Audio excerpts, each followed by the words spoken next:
I want you to picture two people, both of them exactly where you are right now. The same income, the same bills, even the same lifestyle. The only difference is one of them started investing $500 a month this weekend, and the other one said, I'm going to do it when the market calms down.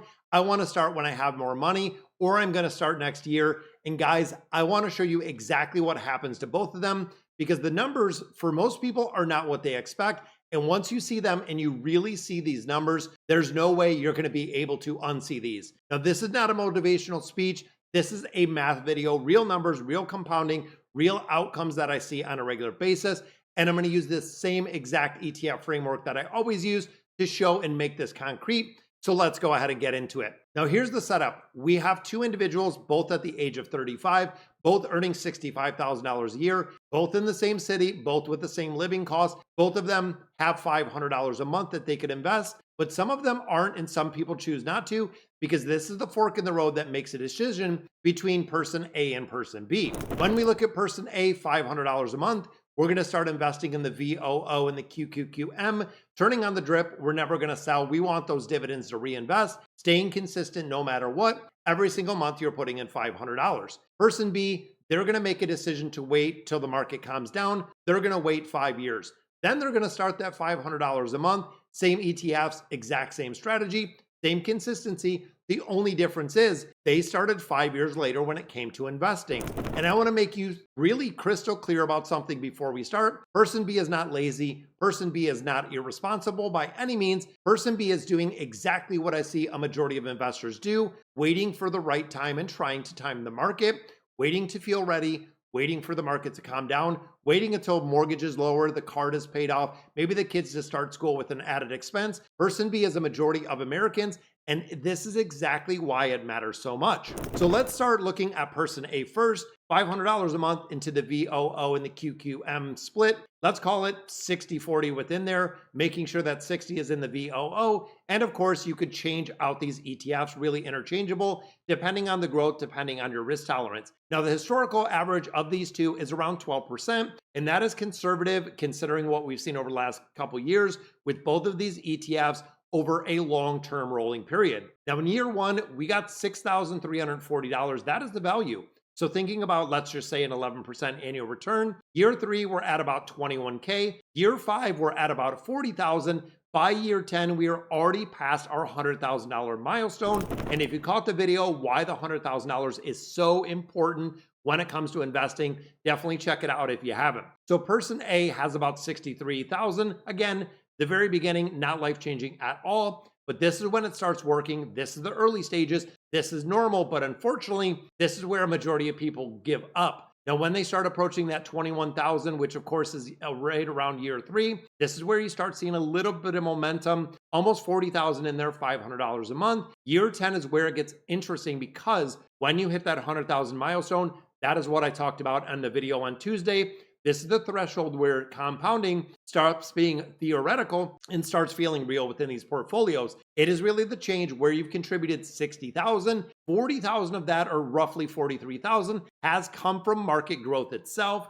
Now the money is generating over 11,000 a year at that 11% return and without you doing anything extra at all. But here's where it gets really good because of course, now when we let this run out 20 years, same $500 a month, same consistency, VOO QQQM. Then we look at 10 years, again, you're at about 103,000. 15 years goes to 208. 20 years, $400,000. That again is a really big milestone. We go out 25 years, 723,000. And then we look at 30 years, $1.27 million just from investing that $500 a month over the course of 30 years. Total contribution, if we think about that, is 180,000. The market did the rest in almost $1.1 million, 6x what you put in there just from the growth and the compounding. You're well over $1 million just from that $500 a month. Over 30 years, you put in that 180K into the market. Through compounding, you added almost 1.1 million on top of that. The market contributed, again, 6 times what you put in there. It's not a motivational quote, guys.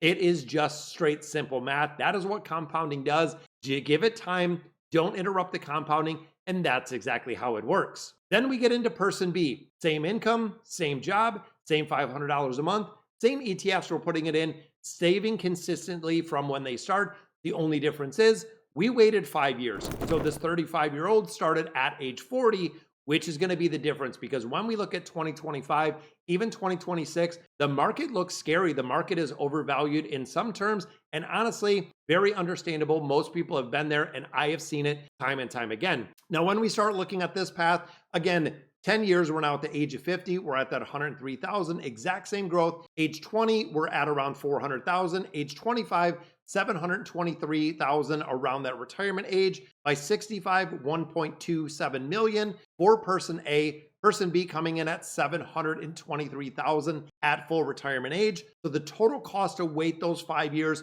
$547,000. Think about that for a minute. $547,000 is the difference by just waiting 5 years with the compounding. That is the price of the 5-year delay, not the money they didn't invest. That is only $30,000 over 5 years.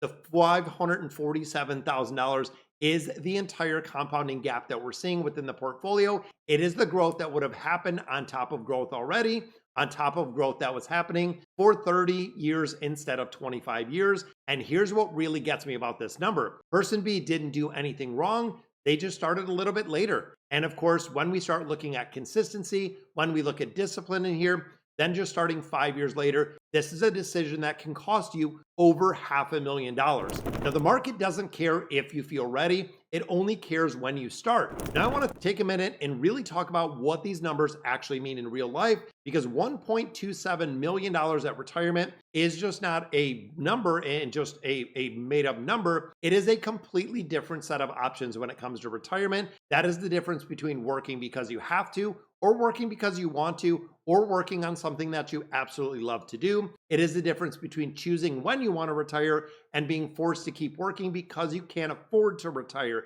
It is the difference between leaving something behind for your kids or even your grandkids in their final years, or worrying about if your money's going to run out when you're in retirement. And that $547,000 we talked about, that is the cost of a 5-year delay. It is not abstract by any means. At a 4% withdrawal, that $547,000 will equate to around $22,000 a year of income during retirement every single year for all of retirement, just because you started 5 years earlier. That 5-year delay costed person B $22,000 a year in retirement income for the rest of their life. When you look at a car payment, when you look at a vacation, grandkids, college funds, financial flexibility versus financial stress, it is a really big factor. And overall, guys, it's not about perfection when it comes to investing. Person A doesn't have to do everything right. They don't need to pick the best stocks. They don't need to pick the best ETFs. They don't need to time the market or do anything very sophisticated. They just need to start putting the $500 a month into the VOO, the QQQM, turn on the drip, forget it, and that's it. You will let the math do it in time.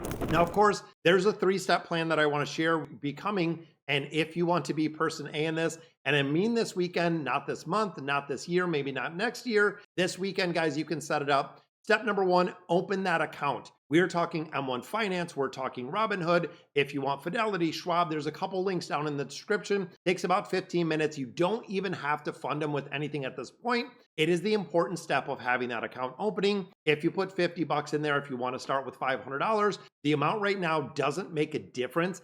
It's about knowing that that account exists. Step number 2, setting up the portfolio with the VOO. You could go with the VTI, the SPMO. There's a couple different options in there. This is the foundation.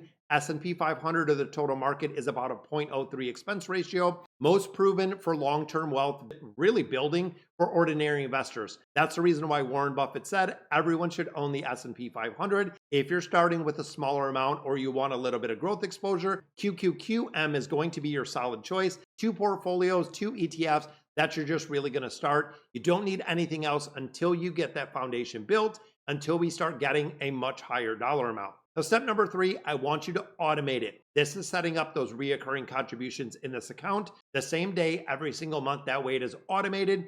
Treat it like a bill. Treat it the same way that you pay your phone payment. Comes out automatically whether you like it or not. Your investment contribution should be the exact same thing. The biggest enemy I see of the strategy that is not being invested in the market, it's the months where you forget to make those contributions, or the months where you come up with something more important, so you skip the contributions altogether. automate it, take yourself out of the decision in the entirety. It is the difference between becoming person A or becoming person B. Look, guys, I've been person B and I waited much, much longer than I needed to really take it serious. And I can tell you from actually living it, watching my own portfolio go from zero all the way to almost $500,000 as we're sitting today. The only thing that I wish I had done different in looking back is time and starting earlier, not smarter, not with better ETFs, not with a different portfolio, not with more money, just strictly starting earlier. That is the biggest variable we have when it comes to investing. You're watching this video right now, and that means you already know more than most people about how this works. The information gap has been slowly closing.